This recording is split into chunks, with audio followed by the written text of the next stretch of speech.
Good morning, Redwood, and happy Tuesday. Let's see what's cooking in the kitchen for lunch today. For lunch, we are having barbecue rib sandwich, baked beans, yellow squash, apples, mandarin oranges, and your choice of milk. Hello, it's me, Ignatius. I wondered if you would recognize me with my glasses on. I'm wearing my glasses to help me see better because the book fair is here. I simply cannot wait to add new books to my collection. And I love that I get to choose the books I want to read. That does remind me of a little rap song I once wrote about the book fair. The moment has come, let me have a big cheer. It's book fair time, Scholastic Book Fair is here. Finding books I want is what it's all about. Choosing books I want makes me scream and shout. Woof, woof, woof, woof, woof, book fair! See you there, word. The Scholastic Book Fair, it's here! Tell your parents, tell your grandparents, your mailman, your hairstylist, tell everyone!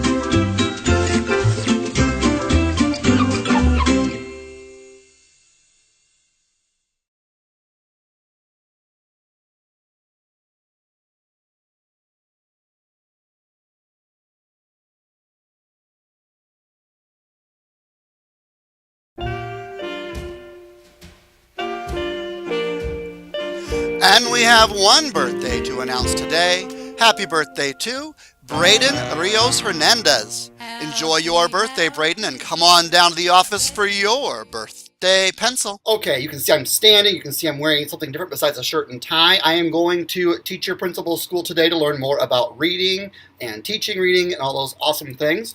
And so I'm leaving the building in the good hands of all of you with Mrs. Quist, Mr. Wilmer, and everybody else. So I know the building will be in good shape. Please make sure you're being helpful today. We have several guest teachers in the building. So students, I'm expecting you to show them why they want to continue coming back to Redwood by making sure they have a good day today here with us, because that's a very important thing for me, for you, for all of us, that we always show people, all of our guests and our regulars, that Redwood is the place to be, and because we have some of the best kids around. Nope, I'm not joking. I mean that, because I know how good you are. Elementary art show, that's tonight, 5:30 to 7:30. Remember, it's at the middle school gym tonight. Middle school gym for the art show. That's a change. It's been on Facebook. I'll put it on again today for families. Help your family remember. But also, the book fair is open tonight during the art show, but that's in this building.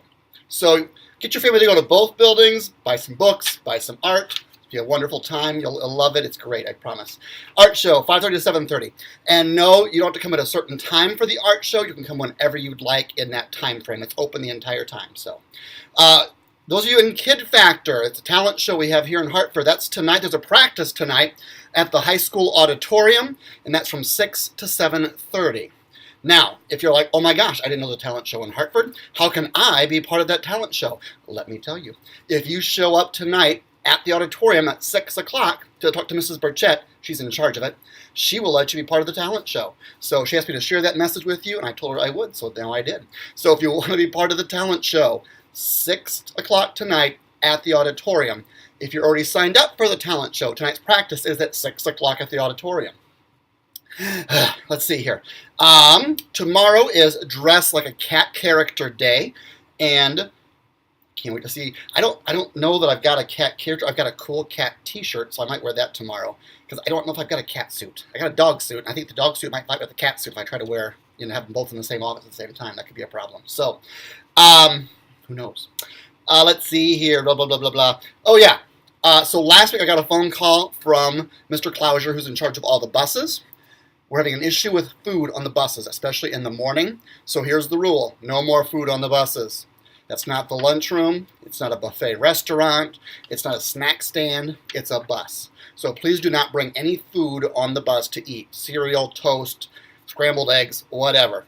No food on the buses. It's a safety thing, but it's also a nasty thing because people are leaving food everywhere and the buses are turning really nasty dirty, and that's just gross. So take care of our buses. No food. Let's see here. I have been wanting to share another book with all of you, and I've not had a chance to. So today I'm going to take a couple seconds, even though I don't have a watch, I'm looking at my wrist. I need to get to Western Michigan for principal teacher school, but that's okay. So the book I wanted to share with you about, I don't even know what grade level it is for sure, but it's Pax. Oh my gosh. So if you like stories about animals, I recommend Pax. It's the story of a fox and a boy. And the story is told from 2 points of view, the fox's and the boy's. So one chapter, the boy is doing the talking, the thinking, the listening. And in the next chapter, the fox is doing the thinking, the talking, the listening. Not really talking, it's not a fantasy book, but you're hearing the thoughts of the fox. And they get separated because the boy's dad says he can't keep the fox anymore because there's a war going on. So it's got a little bit of everything. Animals, adventure, some interesting characters, because the boy ends up running away, not from his dad, but from his grandpa. Ooh, now you're wondering, why is he with his grandpa? I'm not going to tell you that. And he comes across a lady, an old lady, there was old ladies, in the woods. She doesn't try to eat him, it's not a fairy tale, but she has quite a few things to teach him. So let me just read a little bit out of here. When Pax awoke, it was late afternoon. The ache that had cramped his belly the past few days was worse. When he tried to rise, he lost his balance for a second, his muscles trembling. He surveyed them for injury with a distant curiosity. Once, when he'd been ill, his boy had forced a pill down his throat. Afterward, his senses had been dulled, and his reactions slowed. He felt the same way now. So Pax is the name of the story. I just read a small little excerpt about Pax. Do you think Pax is the boy or the fox? See, since he said it was his boy forcing the pill down his throat. Yep, that's right. Pax is the fox. So Pax by Sarah Pennypacker. I'm going to check with Mrs. Sumner to see if we have this in our library, and if not, I'll make sure we have a copy or two in the library. Highly recommend it. Great book for boys or for girls. Great animal story. Great adventure story. High recommendation. At this time, would you please stand for... From Mrs. Stoll's class to help us with the pledge, we have Warren. Elizabeth.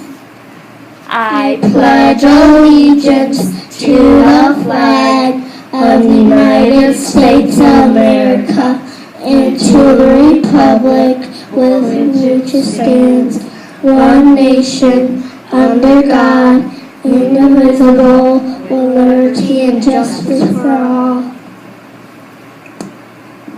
Thank you, pledge helpers. That was a great job, and everyone have a great day, learners.